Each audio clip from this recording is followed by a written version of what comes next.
It was a crisp Tuesday afternoon in the heart of New York City. The streets buzzed with life as people hurried to their destinations, weaving through crowds and dodging taxis honking impatiently. Among them was a man who carried himself with an air of quiet confidence. He wasn't flashy, but there was something about him that made heads turn. Maybe it was the way he walked, or perhaps it was the calm authority radiating from his presence. This man was no ordinary individual. He was the CEO of one of the biggest tech companies in the country, a self-made success story that had inspired millions. Despite his accomplishments, he preferred to keep things low-key. Today, however, fate had other plans for him.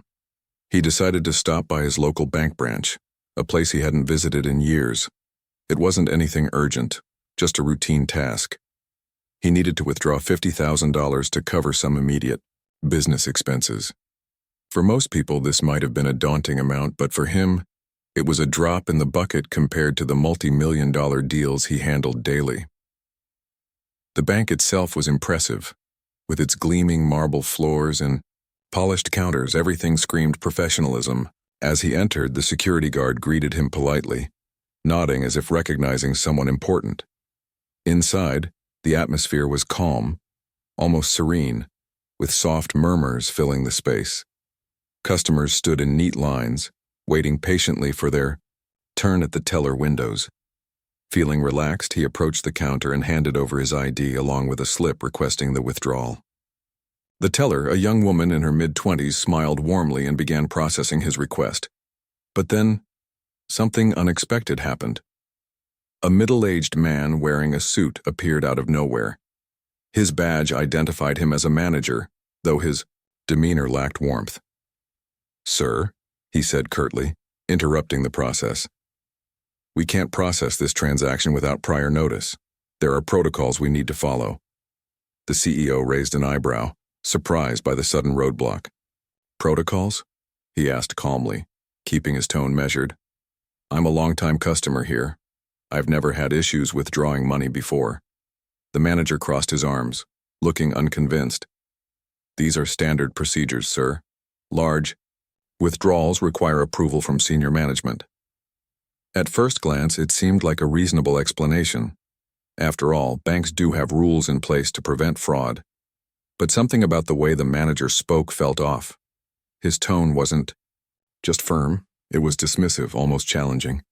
Instead of addressing the issue professionally, he acted as though the CEO's request was somehow suspicious. Sensing the growing tension, the CEO leaned slightly forward, making sure his voice remained steady. "Let me clarify something. This is my account. My name is on it. I've provided valid identification, and I'm well within my rights to access my own funds. If there's a problem, let's resolve it quickly." But instead of easing the situation, the manager doubled down. He glanced at the teller, signaling her not to proceed further. Then, turning back to the CEO, he added, "As I said earlier, sir, these are the rules. You'll need to contact our senior team for clearance." By now, curious eyes from nearby customers were glued to the unfolding scene. Whispers started spreading like wildfire. Some people shook their heads disapprovingly, while others exchanged knowing looks. Was this really happening? A man trying to withdraw money from his own account being treated like a criminal? Despite the mounting frustration, the CEO kept his composure.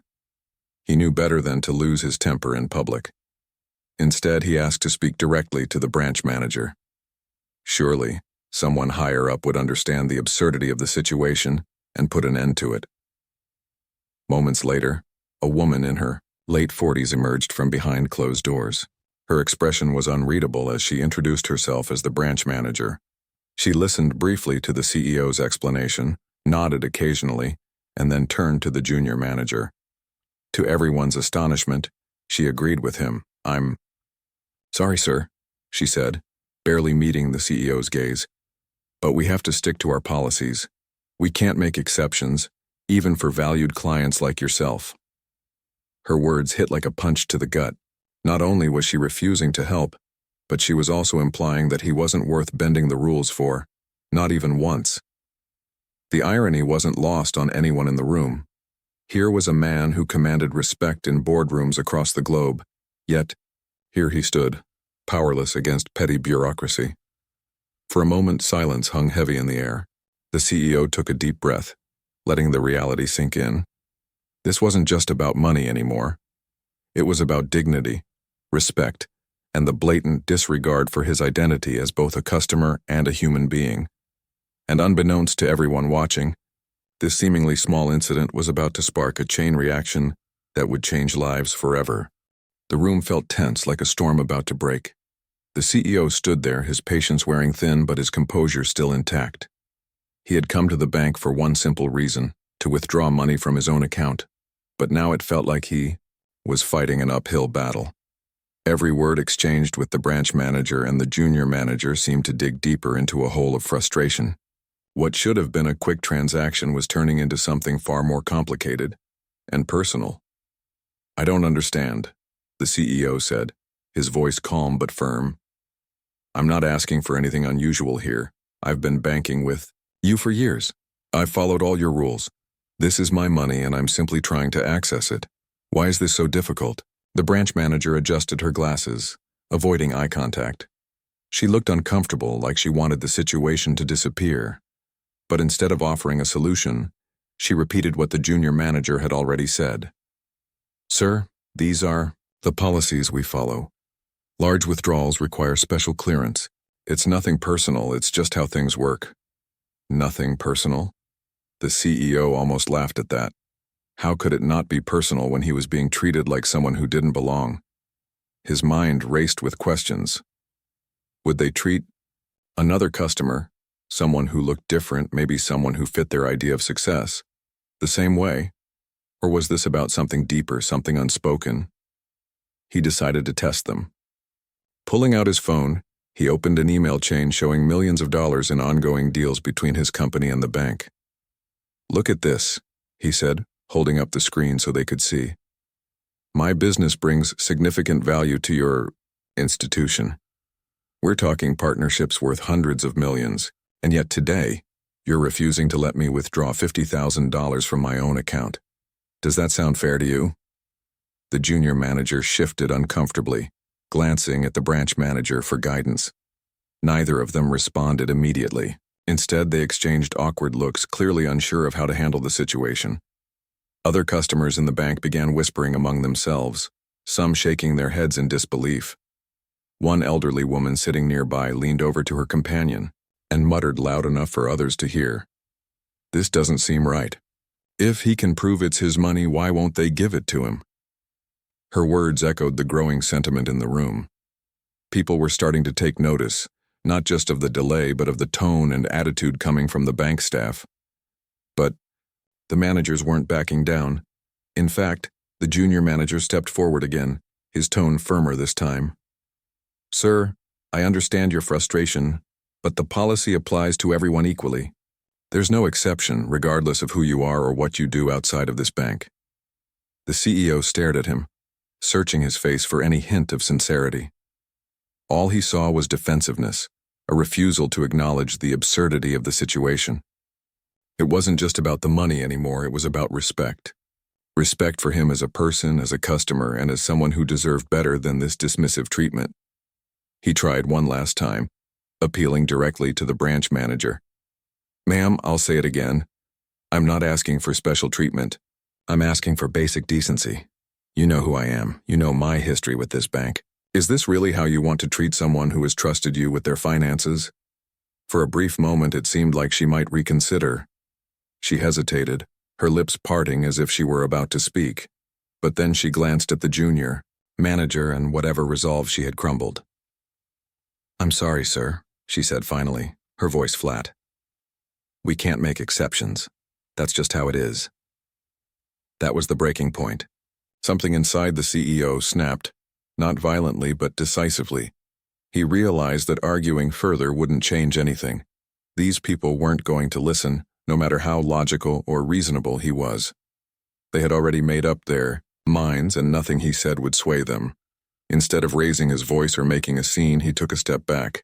He looked around the room, at the curious faces watching him, at the tellers pretending to focus on their screens, at the two managers standing rigidly behind the counter. Then, with deliberate calmness, he pulled out his phone and dialed a number. "Hey," he said into the receiver, his voice steady. "It's me.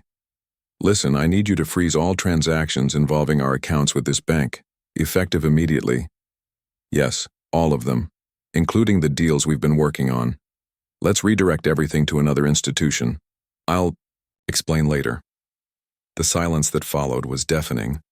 Everyone in the room froze, including the two managers. The junior manager's eyes widened in shock, while the branch manager's face turned pale. They exchanged panicked glances, suddenly realizing the magnitude of what was happening. "What are you doing?" the branch manager stammered, her voice trembling. You can't pull all those funds out of nowhere." The CEO raised an eyebrow, his expression unreadable. "Can't I?" he replied coolly. "You just told me your policies apply to everyone equally, right? Well, guess what? So do mine. If this bank can't treat its customers fairly, then it doesn't deserve my business or my trust." The junior manager opened his mouth to protest, but no words came out. He looked lost, like a child caught in the middle of something much bigger than himself. Meanwhile, the branch manager scrambled to regain control of the situation. "Wait," she exclaimed, her tone desperate. "Let's talk about this. Surely we can find a way to resolve this without taking such drastic measures." But the CEO wasn't interested in negotiations. He had given them plenty of chances to fix the problem, and they had chosen to ignore him. Now it was too late. "You had your opportunity," he said simply, "and you blew it." With that, he ended the call and slipped his phone back into his pocket. The entire room was silent, the tension thick enough to cut with a knife. No one dared to move or speak. Even the hum of activity outside the bank seemed to fade away, leaving only the weight of the moment hanging in the air. The CEO straightened his jacket, his movements slow and deliberate. He turned to leave, pausing briefly to address the crowd of onlookers. "For anyone wondering what's happening here," he said, his voice carrying just enough volume for everyone to hear, "this is what happens when a system built on trust fails to deliver. When fairness and respect aren't priorities, everyone loses, including the ones responsible." And with that, he walked out of the bank, leaving chaos in his wake. The branch manager and the junior manager stood frozen, staring after him in stunned silence. They had no idea that this small incident would spiral into something far greater, something that would expose cracks in the foundation of their institution and force them to confront truths they'd rather ignore. As the doors swung shut behind him, the CEO exhaled deeply, feeling a mix of anger, disappointment, and determination. This wasn't over, not by a long shot. As the glass doors of the bank swung shut behind him, the CEO felt a surge of emotions: anger, frustration, and even a strange sense of relief. He had walked into the bank expecting nothing more than a routine errand, but what he got instead was a lesson in how deeply ingrained biases could still dictate people's actions. And now, as he stepped out onto the busy street, he knew one thing for certain: this wasn't going to end quietly. The moment he exited the building, whispers erupted inside. People who had been watching the scene unfold began talking among themselves, their voices rising with disbelief. Some were outraged on his behalf. Others were simply stunned by the audacity of the bank staff. A young woman holding her toddler leaned over to her husband and said, "Did that really just happen? They wouldn't let him take his own money." Her words carried across the lobby, drawing nods from nearby customers. Meanwhile, inside the bank, chaos was breaking loose. The branch manager and the junior manager stood frozen, staring at each other like deer caught in headlights. Neither of them had expected things to escalate so quickly, or so publicly. The junior manager broke the silence first, his voice trembling. "What do we do now? Do you think he's serious about pulling all those funds?" The branch manager didn't answer right away. She looked around the room, taking in the sea of curious faces. Customers were glancing at them, some openly glaring. One older man shook his head and muttered loud enough for everyone to hear, "This is why people don't trust banks anymore." The weight of the situation pressed down on her shoulders. For years, she had worked hard to maintain a reputation of professionalism and integrity. Now, in a matter of minutes, it felt like everything was crumbling. "We need to fix this," she said finally, her voice low but urgent. "Call corporate. Tell them what happened. Maybe they can reach out to him directly and smooth things over." But deep down, she knew it wouldn't be that easy. This wasn't just about reversing a decision or issuing an apology. The CEO had made it clear he wasn't interested in empty promises or last-minute damage control. He had drawn a line in the sand, and they had crossed it. There was no going back. Outside, the CEO hailed a cab and climbed inside, his mind racing. As the car pulled away from the curb, he replayed the events in his head. He thought about the dismissive tone of the junior manager, the way the branch manager refused to meet his eyes, and the sheer absurdity of being denied access to his own money. It wasn't just about the inconvenience, it was about the message it sent. It was about power, privilege, and the subtle ways prejudice could manifest itself, even in places where fairness should have been non-negotiable. He decided then and there that this incident couldn't go unanswered. It wasn't just about him anymore, it was about setting an example. If someone with his influence and resources could be treated this way, what hope did others have? He pulled out his phone again and began typing furiously, drafting emails to key members of his team. By the time the cab reached his office, he had already set a plan in motion. Back at the bank, news of the freeze spread like wildfire. Employees whispered nervously in corners, speculating about what would happen next. Word reached the corporate headquarters within hours, sending executives scrambling to contain the fallout. Emergency meetings were called and frantic phone calls were made. Everyone wanted answers and solutions, but no one seemed to know where to start. By late afternoon, social media lit up with posts from eyewitnesses who had been inside the bank during the confrontation. Videos surfaced online, capturing snippets of the heated exchange. Comments poured in ranging from outrage to disbelief. Hashtags like Fairness Matters and Respect Your Customers started trending, amplifying the story far beyond the confines of the bank's walls. Journalists picked up on the buzz, eager to uncover the truth behind the viral posts. Reporters showed up outside the bank, cameras rolling, asking employees and customers for statements. The once quiet branch was now a spectacle, with news vans parked outside and reporters shouting questions through the glass doors. Inside, the atmosphere was tense. The branch manager paced back and forth, clutching her phone like a lifeline. Every call brought bad news. Corporate was furious, customers were canceling accounts, and the media coverage was only getting worse. She turned to the junior manager, her voice sharp with desperation. "We need to issue a statement, something to show we're taking responsibility. Maybe offer him an apology publicly." The junior manager hesitated, looking unsure. "Do you think that'll help?" He didn't seem like the kind of guy who'd forgive and forget. She sighed, running a hand through her hair. "I don't know, but we have to try something. Otherwise, this whole thing will destroy us."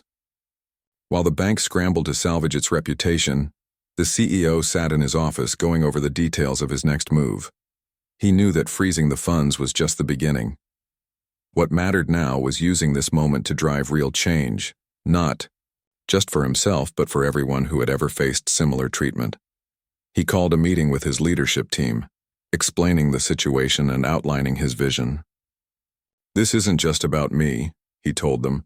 "It's about sending a message. We need to hold institutions accountable when they fail to live up to their promises, and we need to support businesses and organizations that prioritize fairness and equality." His team listened intently, nodding in agreement. One of them spoke up, suggesting they use the incident as a platform to highlight broader issues. "Why not partner with minority-owned banks?" she proposed. "Redirecting our funds there could make a huge impact, not just financially, but symbolically." The idea resonated with everyone in the room. Within hours, plans were underway to shift millions of dollars to smaller, community-focused banks that championed diversity and inclusion. Social media teams drafted posts announcing the move, emphasizing the importance of supporting institutions that aligned with their values. By evening, the story had taken on a life of its own. News outlets reported on the CEO's bold decision, framing it as a stand against systemic inequality. Influencers and activists praised his actions, calling him a role model for standing up to injustice. Meanwhile, the bank found itself under intense scrutiny, with critics demanding answers about its policies and practices. For the CEO, the day had been exhausting but fulfilling. He had gone from feeling powerless to reclaiming his agency, and in doing so, he had sparked a movement. As he sat alone in his office, staring out at the city skyline, he allowed himself a small smile. This wasn't the end of the fight. It was only the beginning. The next morning, the city woke up to headlines that dominated every news outlet. CEO walks out of bank after being denied service, then freezes $200 million in deals. The story was everywhere, on TV, in newspapers, and across social media platforms. People couldn't stop talking about it. What had started as a private confrontation inside a single bank branch had turned into a national conversation about fairness, accountability, and systemic bias. For the bank, the fallout was immediate and brutal. Customers who had been quietly dissatisfied with their services now felt emboldened to voice their complaints. Longtime clients called to close their accounts, citing stories of rude treatment or unfair policies. Others posted scathing reviews online, sharing personal experiences of feeling disrespected or ignored by the staff. It was as if the CEO's actions had opened the floodgates, allowing years of pent-up frustration to pour out. Inside the bank's corporate headquarters, executives were in crisis mode. Conference rooms buzzed with frantic discussions as teams worked around the clock to assess the damage. Phone lines lit up with calls from angry shareholders demanding answers. How could such a massive partnership worth hundreds of millions be jeopardized over a single incident? The answer was simple yet devastating. Trust had been broken and rebuilding it wouldn't be easy. Meanwhile, reporters camped outside the bank, eager for any scrap of information. They interviewed employees, customers, and even random passers-by, asking questions like, "Do you think banks treat everyone equally? Or have you ever felt discriminated against while banking?" The responses varied, but one theme kept emerging. Many people believed the system was rigged against those who didn't fit a certain mold. One elderly man being interviewed summed it up perfectly. Standing near the bank's entrance, he adjusted his glasses and said, "I've been coming here for 30 years. I've seen how they treat folks differently based on how they look, how they dress, even how they talk. It's not right." This CEO did what most of us are too scared to do. He stood up and said, "Enough is enough." As the days passed, protests began popping up outside several branches of the bank. Activists held signs reading, "Fair banking for all" and "End discrimination now." Some demonstrators shared their own stories of mistreatment, while others simply stood in solidarity with the CEO. Social media played a huge role in amplifying these voices, with hashtags like "Our Banking While Black" trending worldwide. Influencers joined the conversation, urging their followers to reconsider where they kept their money. Amidst all this chaos, the junior manager, the one who had initially refused the withdrawal, found himself at the center of the storm. His face had been captured in photos and videos during the confrontation, and soon it became synonymous with the controversy. Strangers recognized him on the street, pointing fingers and calling him out. Friends stopped returning his calls, and family members urged him to quit before things got worse. At work, the atmosphere was unbearable. Co-workers avoided eye contact with him, whispering behind his back. Even the branch manager, once his staunchest ally, distanced herself, blaming him for mishandling the situation. Corporate sent down a memo offering him a severance package if he agreed to resign quietly. He took the deal without hesitation, knowing there was no future for him at the bank, or anywhere else for that matter. For the branch manager, the pressure was equally suffocating. She spent sleepless nights replaying the events in her mind, wondering where she had gone wrong. Had she been too rigid? Too afraid to challenge the rules? Her superiors criticized her handling of the situation, accusing her of failing to de-escalate the conflict. Employees under her supervision lost respect for her, viewing her as weak and indecisive. Desperate to salvage her career, she drafted a public apology letter. In it, she acknowledged the mistakes made that day and promised sweeping reforms to ensure such incidents never happened again. But when she submitted the draft to corporate for approval, they rejected it outright. "It's too late for apologies," one executive told her bluntly. "What we need is action." And so, the bank embarked on a series of high-profile initiatives aimed at repairing its image. They announced plans to implement mandatory diversity training for all employees, hire more minority staff members, and create advisory boards to address customer concerns. Billions of dollars were pledged to support underserved communities, and marketing campaigns emphasized inclusivity and equality. On paper, it looked impressive. But skepticism lingered. Critics argued that these measures were nothing more than performative gestures designed to distract from deeper issues. "Actions speak louder than words," one activist tweeted. "Let's see if they follow through," before patting them on the back. For the CEO, watching the aftermath unfold was both satisfying and sobering. On one hand, he was proud of the impact his decision had made. People were finally paying attention to problems that had long been ignored. On the other hand, he knew the fight was far from over. Changing deeply entrenched systems would take time, effort, and unwavering commitment, not just from him, but from everyone willing to stand up and demand better. He spent the following weeks traveling across the country, meeting with community, leaders, activists, and business owners. Together, they brainstormed ways to hold institutions accountable and promote economic justice. One idea gained particular traction: creating a coalition of entrepreneurs, investors, and advocates dedicated to supporting minority-owned businesses and financial institutions. They called it Equity Forward, a movement aimed at leveling the playing field. Major corporations threw their weight behind the initiative, pledging millions in funding and resources. Banks that had previously struggled to attract large-scale partnerships suddenly found themselves overwhelmed with interest. For the first time in decades, power dynamics within the financial industry began to shift. But the CEO didn't stop there.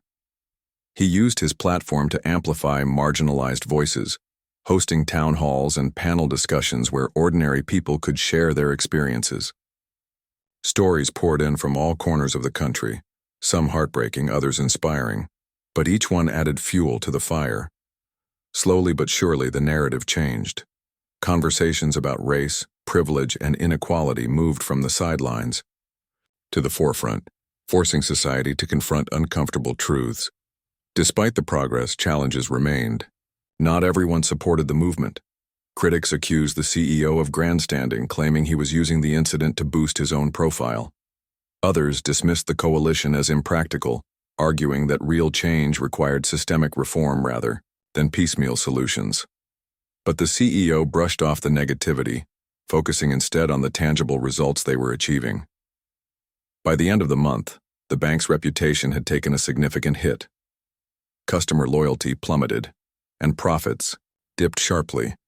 Competitors seized the opportunity to poach disgruntled clients, offering incentives to switch accounts.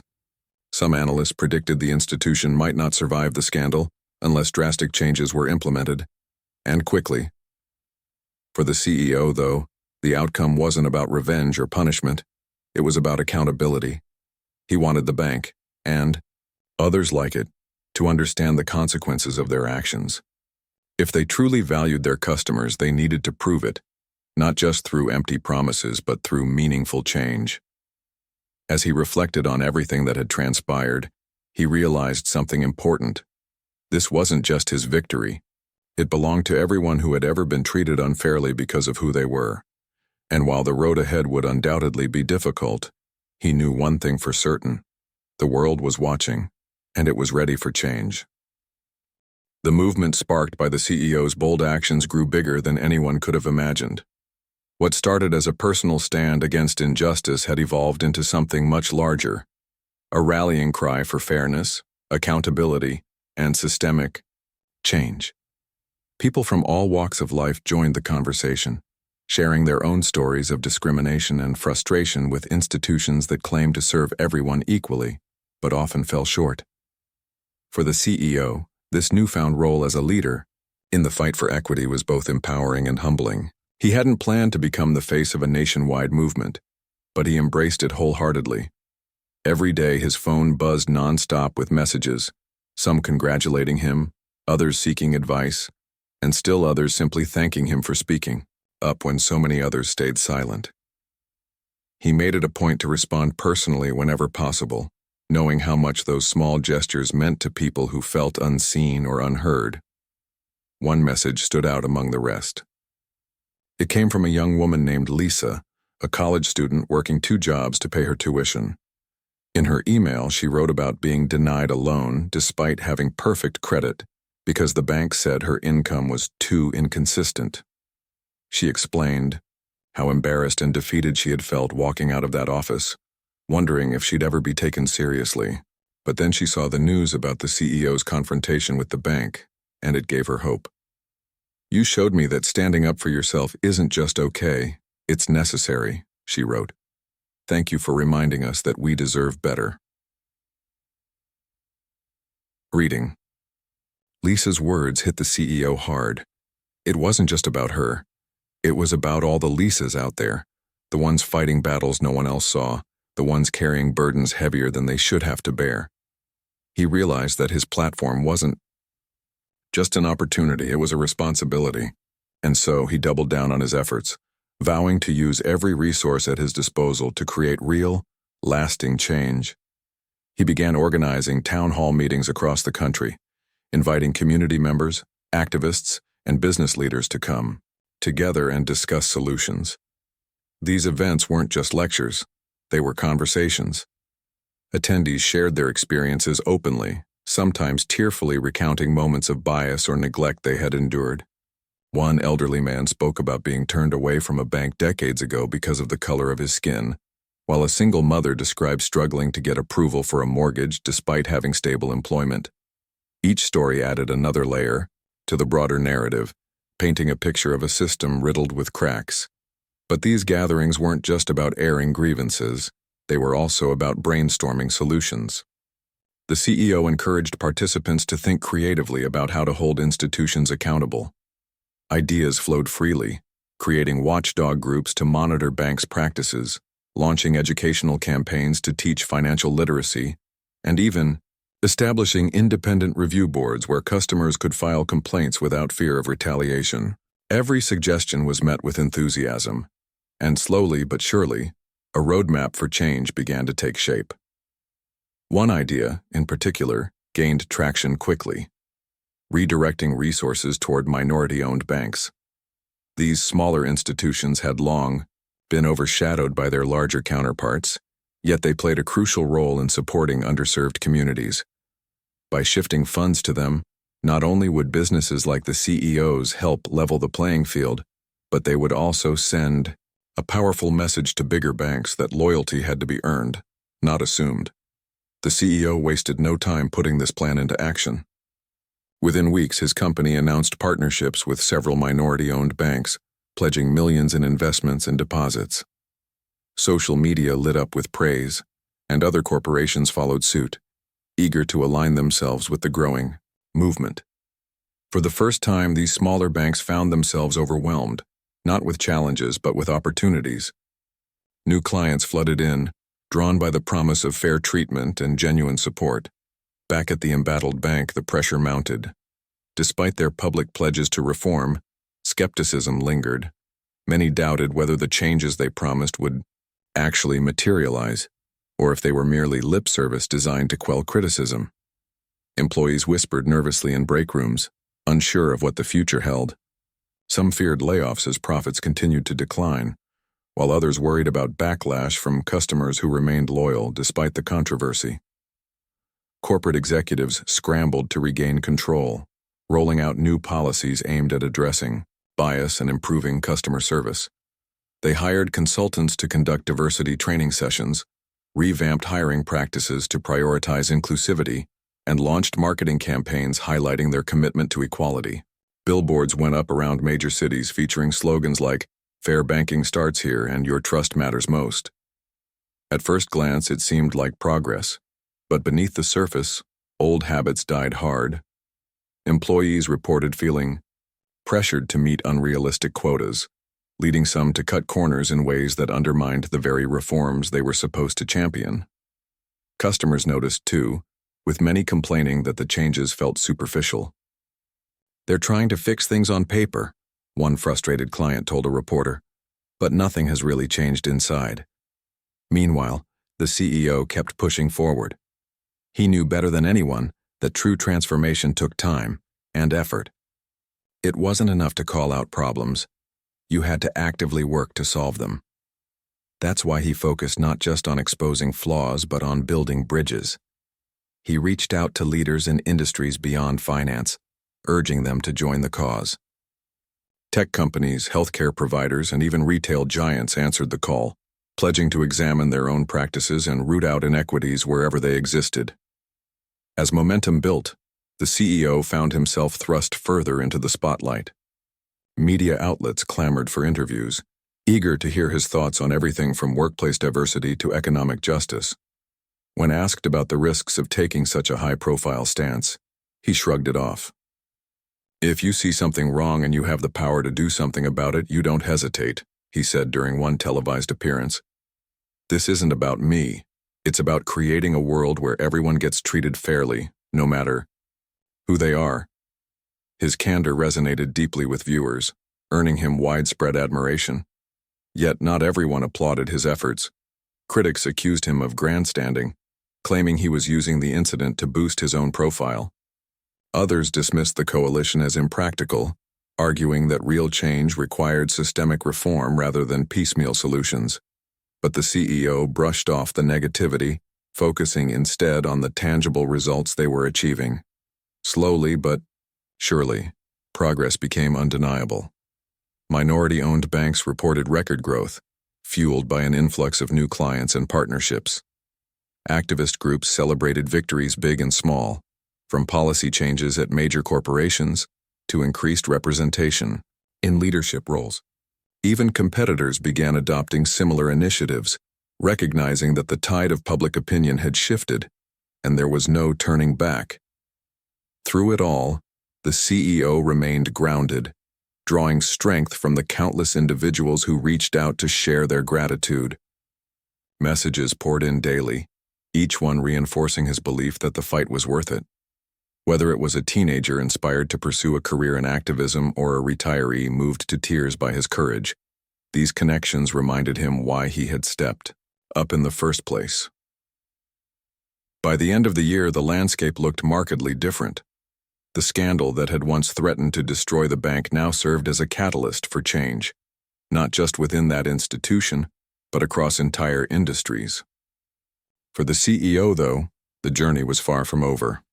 He knew better than to declare victory prematurely. Real progress, after all, wasn't measured in headlines or hashtags. It was measured in lives touched and futures transformed. And so he kept moving forward, driven by a simple yet profound truth. Change doesn't happen overnight, but every step counts. Months passed, and the ripple effects of that fateful day continued to spread far and wide. The bank at the center of the controversy underwent a transformation, or at least that's what they claimed. New policies were implemented, diversity, training programs became mandatory, and hiring practices shifted to prioritize inclusivity. Billboards and commercials touted their revamped mission statement, building trust, one customer at a time. But beneath the polished surface, old habits lingered. Employees still whispered about favoritism behind closed doors, and some customers remained skeptical, unsure if the changes were genuine or just another PR stunt. For the CEO, watching the institution scramble to recover its reputation was bittersweet. He didn't hold any illusions that his actions alone could dismantle centuries of systemic bias overnight. What mattered most to him was the broader impact. The conversations sparked, the minds opened, and the lives touched by the movement he had helped ignite. He often reflected on how much had changed since that tense afternoon in the bank. Then he had walked out feeling angry and disrespected, unsure of what would come next. Now he stood as a symbol of resilience and courage, someone who refused to accept injustice silently. People looked to him not just as a successful businessman, but as a leader willing to use his influence for good. It was a role he embraced humbly, knowing full well that the fight wasn't his alone. It belonged to everyone who had ever been treated unfairly because of who they were. One evening, while scrolling through social media, he stumbled upon a video that stopped him in his tracks. It was a young boy no older than 10 standing in front of his classroom during career day. The child held up a drawing of a man in a suit, labeled simply, "The CEO who stood up." His teacher asked him why he chose this person as his hero. Without hesitation, the boy replied, "Because he showed us that even when people treat you wrong, you can stand up and make things better." The CEO watched the clip over and over again, tears welling up in his eyes. This was the legacy he wanted to leave behind, not wealth or fame, but inspiration. If even one child grew up believing they had the power to challenge inequality, then everything he had done was worth it. But the journey hadn't been easy. Alongside the praise came criticism. Some accused him of being too harsh, arguing that the junior manager and branch manager were simply following protocol. Others dismissed his efforts as self-serving, claiming he only acted to boost his public image. At first, these accusations stung. But over time, he learned to tune them out, focusing instead on the positive outcomes his actions had created. Take Lisa, the college student whose email had moved him so deeply months earlier. She reached out again recently, this time with an update. Thanks to the coalition's advocacy work, she had secured a scholarship funded by one of the partner organizations. "I'll graduate debt-free because of you," she wrote. "You gave me hope when I needed it most, and now I'm paying it forward by mentoring other students like me." Stories like Lisa's fueled the CEO's determination to keep pushing forward. He traveled extensively, visiting communities across the country to see firsthand how the movement was making a difference. In Detroit, he met with entrepreneurs, running small businesses that had finally gained access to loans after years of rejection. In Atlanta, he attended a workshop where teenagers learned financial literacy skills designed to empower them for life. Everywhere he went, he saw proof that change was possible, but only if people worked together to demand it. Back home, the coalition he had founded, Equity Forward, continued to grow.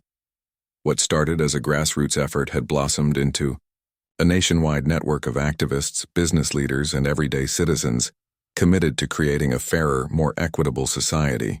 They hosted annual summits, published research papers, and lobbied lawmakers to enact policies promoting economic justice. Their motto became a rallying cry: "Fairness isn't optional, it's essential." Even competitors took notice, adopting similar initiatives in their own companies. Tech giants launched mentorship programs for underrepresented groups. Retail chains partnered with minority-owned suppliers. Healthcare providers examined their practices to ensure equal treatment for all patients. Slowly but surely, the tide began to turn, not just in finance but across industries. As for the embattled bank, survival depended on proving its commitment to real change. They invested heavily in community outreach, sponsoring local events and funding scholarships for underserved youth. Employees participated in volunteer programs aimed at bridging gaps between the institution and the people it served. Over time, trust began to rebuild, not quickly and not universally, but enough to show that redemption was possible. Still, the CEO never returned to that bank. He didn't need to. By redirecting his company's resources to minority-owned institutions, he had already made his point. These smaller banks thrived under the influx of support, expanding their services and reaching communities that had long been neglected. For many, this shift represented more than just financial growth. It symbolized hope. Years later, historians would look back on this moment as a turning point in the fight for economic justice. Textbooks featured chapters on the CEO's bold decision and the ripple effects it unleashed.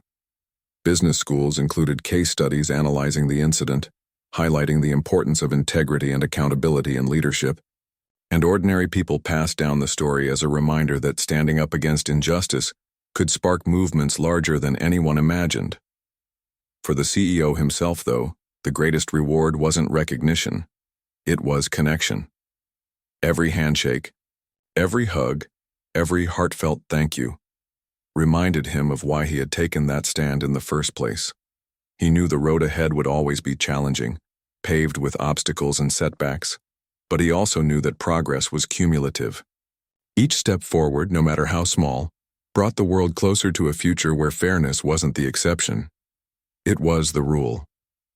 On a quiet Sunday morning, sitting on his porch with a cup of coffee in hand, he thought about how far they had come. The scars of that day at the bank still lingered, but so did the lessons learned. He smiled softly, gazing out at the city skyline. Somewhere out there, a young girl was dreaming of becoming a leader. A teenager was learning how to budget, for the first time. A family was opening a business they'd always dreamed of starting, and none of it would have happened without someone deciding to say, "Enough is enough." The sun rose higher, casting golden light across the horizon. The CEO leaned back in his chair, feeling a deep sense of peace. The fight wasn't over, but the foundation had been laid. Together they had proven that change was possible, and that was something worth celebrating.